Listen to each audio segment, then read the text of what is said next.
Sad love story. नवीन और जया का प्यार स्कूल से शुरू होकर कॉलेज तक पहुंच चुका था। दोनों एक दूसरे से बेहद प्यार करते थे और दोनों ने एक साथ ढेर सारे सपने देख रखे थे अपनी खुशहाल जिंदगी के। नवीन का ये आखिरी साल था कॉलेज में। शाम को मिलने की बात कहकर जया ने फोन काट दिया था। नवीन ने घड़ी देखी, अभी दिन के 3 बज रहे थे। वो जया से मिलने के लिए बेचैन हो रहा था। जया को अपनी बाहों में भर लेना और उसके बदन की वो मीठी सी खुशबू नवीन को बहुत अच्छी लगती थी। जया भी नवीन की बाहों में एक गुड़िया की तरह सिमटकर अपना सब कुछ भूल जाती थी। दोनों इसी तरह लिपटकर बिना कुछ कहे काफी देर तक एक दूसरे की बाहों में खोए रहते थे। नवीन को उसी पल का इंतजार फिर से था। आज नवीन ने महसूस किया कि जया की आवाज में एक बेचैनी सी थी, शायद मुझसे मिलने की बेचैनी। नवीन ने मन ही मन में सोचा और मुस्कुराया। शाम होने को आई थी।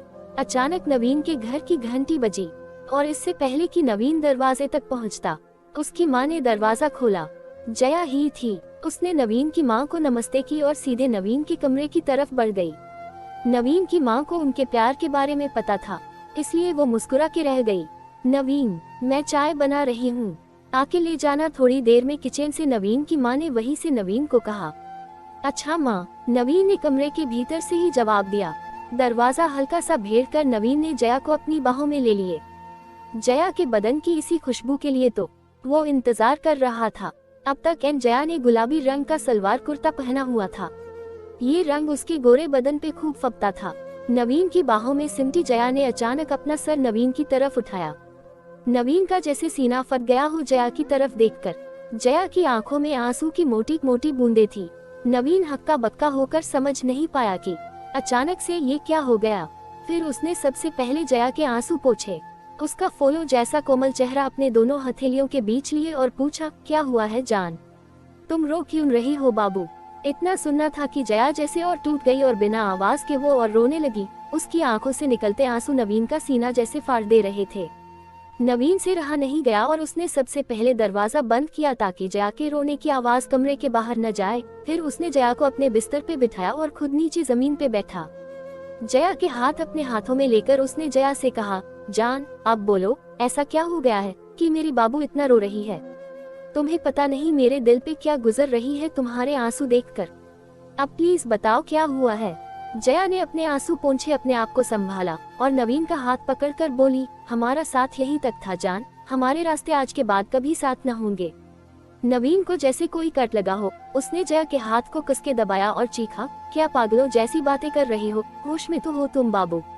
जया की आंखों से फिर से आंसू टपकने लगे। उसने नवीन को अपने पास बिस्तर पे बिठाया और उसका हाथ पकड़ बोली, जान तुम्हारी बाबू अब किसी और की पत्नी बनने जा रही है। पिताजी आज ही मेरा रिश्ता तय करके घर लौटे हैं और घर में सब बहुत खुश हैं। नवीन पागलों की तरह उसकी तरफ देखकर जया की बातें सुन रहा था। उसे समझ में नहीं आ रहा था कि वो कैसे और क्या बोले। फिर थोड़ी देर बाद जैसे उसे होश आया हो, उसने जया की आंखों में झांककर कहा, तुम मजाक कर रही हो न जान। हालांकि नवीन की आवाज का कंपन खुद नवीन को बता रहा था कि वो जानता था कि सब खत्म हो चुका है और जया मजाक नहीं कर रही है। जया ने उसके सवाल का जवाब नहीं दिया। अपने चेहरे को अपने दुपट्टे से पोंछकर उसने नवीन से पूछा, क्या तुम्हें सच में ये मजाक लग रहा है बाबू। नवीन को अचानक से ऐसा लगा जैसे पूरा कमरा उसकी आंखों के सामने घूमने लगा हो और सामने बैठी जया भी उसे गोल शक्ल में घूमती हुई नजर आ रही थी। उसने अपना सर अपने हाथों से पकड़ लिया और एक शब्द न कहकर फर्श की तरफ देखने लगा। प्यार की दर्दनाक कहानी। सब कुछ धुंधला सा दिख रहा था उसे, क्योंकि अब उसकी आंखों में आंसुओं की वो गंगा थी जो अभी अभी उसे उसकी बचपन की मोहब्बत जया ने तोहफे में दी थी। जया बिस्तर से उठी और दरवाजे की तरफ बढ़ी। नवीन अभी भी वैसे ही बैठा हुआ था। नवीन। जया ने जब उसे उसका नाम लेकर पुकारा तो उसने हैरान होकर जया की तरफ देखा। आज तक जो जया उसे बाबू, जान, जानू, शोना के अलावे उसे और कुछ नहीं कहती थी, आज शादी की बात तय होते ही उसे उसके नाम से बुला रही थी। अचानक जैसे नवीन को होश आया हो, उसके चेहरे पे आंसुओं को साफ देखा जा सकता था। उसके होठों पे एक दर्द भरी मुस्कुराहट थी। उसने जया की तरफ गौर से देखा और बोला, तुम यही कहने वाली हो न कि मैं तुम्हारी शादी में कोई बाधा न डालूं। जया ने ये सुनकर अपना सर झुका लिया और हल्के से बोली, हाँ नवीन, यही कहना था। मुझे पूरी उम्मीद है कि तुम मेरी हालात समझोगे और कुछ भी ऐसा वैसा नहीं करोगे जिससे ये शादी टूटे या मेरी या मेरे घर वालों की बदनामी हो। बेवफा लव स्टोरी इन हिंदी। नवीन हैरानी से जया को देखता रह गया। ये था उसके बचपन का प्यार, जिसे ये तक पता नहीं कि वो ऐसा कुछ करने की सोच भी नहीं सकता जिससे जया या उसके घर वालों का कोई नुकसान हो। क्या इतना ही जानती थी जया उसे? नवीन ने गला साफ किया कुछ कहने को, मगर फिर रुक गया। उसने जया की तरफ देखा, दीवानों की तरह मुस्कुराया, अपने दोनों हाथ जोड़ के जया को उसने प्रणाम किया और दरवाजा खोल दिया। जया जैसे ही कमरे से निकली, उसने देखा नवीन की माँ वही दरवाजे के पास ही थी। वो समझ गई कि नवीन की माँ ने सब कुछ सुन लिया है। अपना सर झुका जया वहाँ से चली गई। नवीन के माँ नवीन के कमरे में चाय रख दी। उन्होंने नवीन की तरफ देखा। नवीन जैसे शून्य की तरफ देख रहा था। उसकी माँ बेटे का दर्द देख न पाए और बिना कुछ कहे कमरे से निकल गई। नवीन की जैसे चेतना वापस आई हो, उसने चाय के कप को देखा। चाय से निकलती भाप उसे अपने जख्मी दिल के धुएं की तरह लगी। उसे जया का चेहरा याद आया। उसके आंसू अब उसे नकली से दिख रहे थे और जया के चेहरे पे शादी तय हो जाने की खुशी अब वो याद कर पा रहा था। नवीन का सिर्फ दिल ही नहीं, भरोसा भी टूटा था। उसने बाहर देखा, अंधेरा बढ़ने लगा था, बाहर भी और उसकी जिंदगी में भी।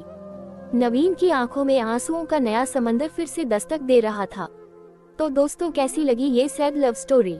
उम्मीद करती हूँ आपको अच्छी लगी होगी। जल्दी ही फिर मुलाकात होगी किसी नई अच्छी कहानी के साथ। दोस्तों, ये एक सच्ची कहानी है जो मेरे एक बहुत ही अजीज दोस्त के साथ हुआ था। इस कहानी को जरूर आखिर तक सुने। Story 2, sad love story. तो चलिए सीधे इस सैड लव स्टोरी पे आते हैं और कहानी का लुत्फ लेते हैं। अभिजीत अभी भी कॉल सेंटर की आबो हवा से पूरी तरफ से वाकिफ नहीं हुआ था। उसने ये तो सुना था कि कॉल सेंटर में काम करने वाली लड़कियां काफी खुले स्वभाव की होती है और लड़कों से कंधा मिला के काम और मस्ती दोनों करती हैं। मगर देखो, ये सब पहली बार रहा था। एक छोटे से शहर से आया अभिजीत इस बात को समझ नहीं पा रहा था कि तकरीबन ज्यादातर लड़कियों ने क्यों ऐसा ड्रेस पहना हुआ था जिसे उसकी नजर में कोई भी सभ्य घर वाले अपनी बेटियों को नहीं पहनने देंगे। काम तो सुशील ढंग के कपड़े पहनकर भी किया जा सकता है। अभिजीत ने मन ही मन में सोचा और गहरी सांस ली। उसे अभी एक ब्रेक लेना था। सिगरेट पीने की बुरी आदत थी उसे, वो जानता था इस बात को, मगर अभी तक छोड़ नहीं पाया था। कैंपस के बाहर निकलकर अभिजीत ने एक चाय ली और अपनी सिगरेट सुलगाई। अभी उसके ज्यादा दोस्त नहीं बने थे, नई नई नौकरी थी और वो ऐसे भी जरा कम बोलने वालों में से था। उसने आसपास अपनी नजरें दौड़ाई तो हर तरफ उसे सिगरेट का धुआं और नूडल्स खाते लोग, जोर जोर से बातें करने वाली लड़कियों का झुंड ही दिखाई पड़ा। अभिजीत थोड़ा आगे की तरफ चला गया। वहाँ थोड़ी सी शांति थी। चाय की चुस्कियों के साथ वो अपनी नौकरी और अपने घर के बारे में सोचने लगा। अचानक उसे लगा जैसे कोई उसे देखे जा रहा है। उसने अपनी नजरें दौड़ाई मगर कोई नजर नहीं आया और फिर अचानक से एक आवाज उसके कानों में आई, एक्सक्यूज मी, आप देहरादून से हो ना? अभिजीत के सर पे जैसे बम को गोला फटा हो, क्योंकि जब उसने आवाज की तरफ अपनी नजरें घुमाई तो वहाँ मेघा खड़ी थी। मेघा, उसके बचपन की दोस्त और उसका पहला और आखिरी प्यार। ऐसा प्यार जो उसने कभी मेघा को बताया या जताया नहीं, बस दिल ही दिल में प्यार करता रहा उसे पागलों की तरह। फिर जब अभिजीत के पापा का ट्रांसफर हो गया तो उन्हें देहरादून छोड़ना पड़ा, मगर आखिरी वक्त तक अभिजीत ने मेघा को अपने प्यार के बारे में कुछ नहीं बताया। उसे डर था कि अगर मेघा बुरा मान गई तो वो एक अच्छी दोस्त भी खो देगा। और आज तकरीबन 12 सालों के बाद यही मेघा उसके सामने खड़ी थी। अभिजीत अभी तक किसी पत्थर की मूर्त की तरह मेघा को ही देखे जा रहा था। होश उसे तब आया जब सिगरेट से उसकी उंगलियां जल उठी। उसने जल्दी से सिगरेट फेंकी। मेघा को क्योंकि कोई जवाब नहीं मिला था तो वो थोड़ा कंफ्यूज्ड सा होकर उसे देख रही थी और उसने फिर से पूछा, आप ठीक तो हो ना? अभिजीत को लगा रहा था जैसे वो एक गहरी नींद का सपना देख रहा हो और उसका मन कर रहा था न ये नींद टूटे न ये सपना। मगर दीवाना भूल गया था कि वो सब सच में हो रहा था। फिर जैसे अचानक से उसे होश आया हो और उसने मेघा की आंखों में डूबकर कहा, तुमने मुझे कैसे पहचाना मेघा?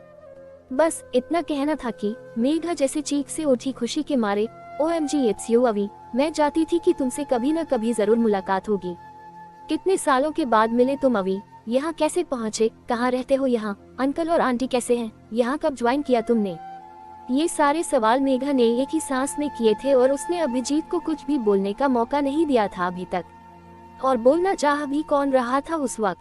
अभिजीत तो मेघा को देखकर मेघालय पहुंच गया था बदलों में उड़ता हुआ, और उसकी उस उड़ान को और ऊंचा उड़ा रही थी मेघा, जिसने जाने अनजाने बेहद खुश होकर उसका हाथ अपने हाथों में लेकर पकड़ा हुआ था।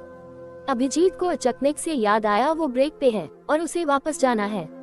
मेघा, तुमसे इतनी सारी बातें करनी है, इतना कुछ कहना है, वो सब यहाँ तो नहीं हो पाएगा। मैं अगले ब्रेक में तुमसे मिलता हूँ, तुम कहाँ मिलोगी बस ये बता दो। अभिजीत ने ये कहा जरूर, मगर उसकी आवाज बता रही थी कि उसका जाने का मन बिल्कुल नहीं था, नौकरी थी सो जाना ही था।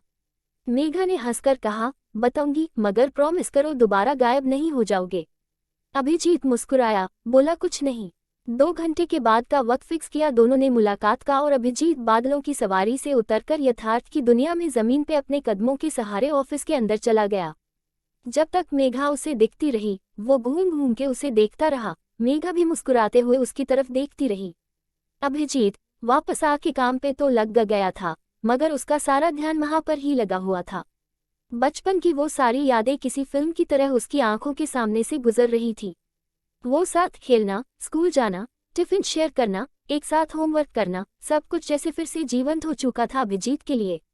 अभिजीत ने काम करते करते मन पक्का कर लिया कि अगली ब्रेक पे जब वो मेघा से मिलेगा तो एक पल भी नहीं रुकेगा और उसे सीधे बताएगा कि वो कितना प्यार करता आया है उसे बचपन से हुए, और आज भी वो सिर्फ उसी से प्यार करता है। उसने एक गहरी सांस छोड़ी और मन ही मन में मुस्कुराया, ये सोचकर कि उसके बचपन का प्यार आखिर उसे आज हासिल हो ही जाएगा। अचानक से उसे अपना वर्कस्टेशन शांत और बहुत अच्छा लगने लगा।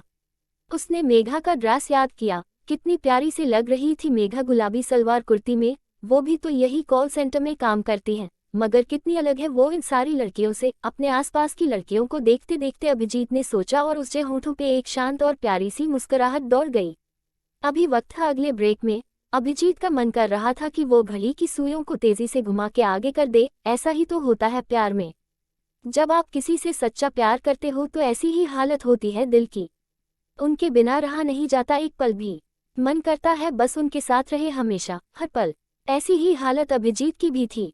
उसने घड़ी देखी, अभी भी 15 मिनट बाकी थे, मगर अब उससे रहा न गया और वो अपने बॉस से कह के ब्रेक के लिए निकल पड़ा। अभिजीत के मन में लाखों बातें घूम रही थी, मगर सबसे ज्यादा बेचैन वो मेघा को ये बताने के लिए हो रहा था कि वो उसे कितना प्यार करता है, और वो 100% श्योर था कि मेघा जैसे ही ये सुनेगी वो हैरान रह जाएगी और फिर बात आगे बढ़ेगी। अभिजीत ने अपनी सिगरेट सुलगा ली थी और अपने हाथ में चाय का ग्लास लेकर वो उसी दिशा में बढ़ने लगा जहां मेघा से उसकी मुलाकात हुई थी। अभिजीत ने महसूस किया कि वो कांप रहा है। वो समझ गया कि ये महज उत्तेजना की वजह से है, क्योंकि आज इतने सालों बाद वो अपने दिल की बात उस लड़की को बताने वाला है जो उसके ख्वाब और हकीकत दोनों की रानी रही है। उसने अपने कदमों की रफ्तार थोड़ी धीमी की और आगे बढ़ने लगा। अभिजीत ने दूर से ही देख लिया कि मेघा उसी जगह पे खड़ी होकर उसका इंतजार कर रही है। आसपास 2-4 लोग और थे। अभिजीत को उन लोगों का वहां होना अच्छा नहीं लगा। उसे एकांत चाहिए था अपने दिल की बात कहने के लिए। अभी उसे मेघा की आवाज सुनाई दी। उसने सर उठा के देखा, मेघा हाथ उठाकर उसे इशारे से जल्दी आने को कह रही है।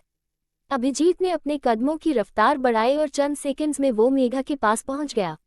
उसने मेघा की तरफ से बहुत प्यार से देखा और इसके पहले कि वो कुछ कह पाता, मेघा ने कहा, ऐसा है अभिजीत, मुझे तो अब भी यकीन नहीं हो रहा कि तुमसे सच में मुलाकात हो गई है और हम एक साथ ही काम कर रहे हैं। तुमसे ढेर सारी बातें इस जगह तो हो नहीं सकती। ऐसा करते हैं कि आज का दिन हम एक साथ ही करते हैं।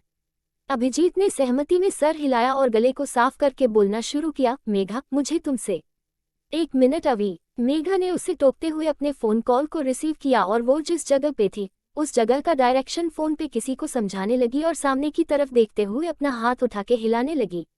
अब तक अभिजीत भी समझ चुका था कि कोई उसी जगह पे आने वाला है, मगर उसे बुरा नहीं लगा क्योंकि वो जानता था कि डिनर वो और मेघा एक साथ कर रहे हैं, तो उस वक्त वो इत्मीनान से सारी बात बताएगा।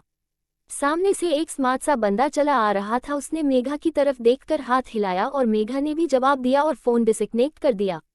अभी इनसे मिलो, ये तुषार है, मेरे सीनियर है इसी ऑफिस में और मेरी जिंदगी के हमसफर भी। पिछले 5 साल से हम एक दूसरे के साथ हैं। अभिजीत को इसके आगे कुछ भी सुनाई नहीं दिया। उसके कानों में जैसे बम के धमाके हो रहे थे, कैसा शोर सा सुनाई दे रहा था उसे। वो ये तो देख पा रहा था कि मेघा के होंठ हिल रहे हैं, मगर वो मेघा की कोई भी बात सुन नहीं पा रहा था। अभिजीत ने कब हाथ आगे बढ़ाया और तुषार से हाथ मिलाया। उसे कोई भी होश नहीं था इन चीजों का। उसे सिर्फ अपना वर्क स्टेशन और वहां सोची हुई बातें दिख रही थी। अचानक से जैसे वो नींद से जागा और मुस्कुराते हुए तुषार से बोला, आपसे मिलकर बहुत अच्छा लगा। अभी तुषार भी हमारे साथ डिनर पे चले गए। ये डिनर का आइडिया दरअसल इन्हीं का था। जैसे ही इन्होंने तुम्हारे बारे में सुना इन्होंने डिनर प्लान किया ताकि हम अच्छे से बात कर सकें। अभिजीत ने जेब से सिगरेट का पैकेट निकाला, एक सिगरेट सुलगाई, एक गहरा कश लिया, थोड़ी देर तक सारा धुआं अंदर ही रखा और फिर आसमान की तरफ मुंह उठाकर धीरे धीरे उस कश के धुएं को बाहर निकालते हुए बोला, वो तो ठीक है मेघा, मगर आज रात मैं फ्री नहीं हूँ। कुछ ऐसे काम हैं जिन्हें मुझे आज ही खत्म करना पड़ेगा। अभिजीत ने अपनी आंखों में आते हुए आंसुओं को जबरदस्त तरीके से रोका हुआ था और उसे डर था कि वो रो न पड़े वहाँ। मेघा का चेहरा अचानक से उतर गया। तुषार ने बात संभाली और बोला, कोई बात नहीं दोस्त, डिनर कहाँ भागा जा रहा है, तुम अपना काम कर लो पहले, हम फिर कभी डिनर करेंगे। क्यों मेघा, है ना? मेघा ने सिर्फ सर हिलाकर हाँ कहा, बिना कुछ कहे सुने ही जैसे तीनों ने हर बात सुन और समझ ली थी। जरूरी नहीं कि समझने के लिए बोला ही जाए, बहुत बार खामोशी भी काफी कुछ बोल देती है। अभिजीत के लिए वहाँ 1 मिनट भी रुक पाना मुश्किल हो रहा था। उसने तुषार और मेघा से हाथ मिलाया और फिर मिलने की बात कहकर वापस आने के लिए मुड़ गया, मगर तब तक मेघा उसकी आंखों की नमी देख चुकी थी। अभिजीत ने अपनी आंखें पोंछी, सिगरेट उसकी उंगलियों का जला रही थी, मगर उसने सिगरेट को अपना काम करने दिया। उसके दिल की जलन से बहुत कम थी उसकी उंगलियों की जलन, और उसके आंसू उसकी आंखों से कभी न खत्म होने वाली बारिश की तरह लगातार बह रहे थे। अभिजीत ने सामने देखने की कोशिश की, मगर उसे सब कुछ धुंधला सा दिख रहा था। अभिजीत फिर नहीं जीत पाया और किस्मत फिर से अविजित रहा। ऑफिस का वर्क स्टेशन फिर से शोर में डूबा हुआ था। अभिजीत अपने चेयर पे बैठा और अगले कॉल की तैयारी में लग गया।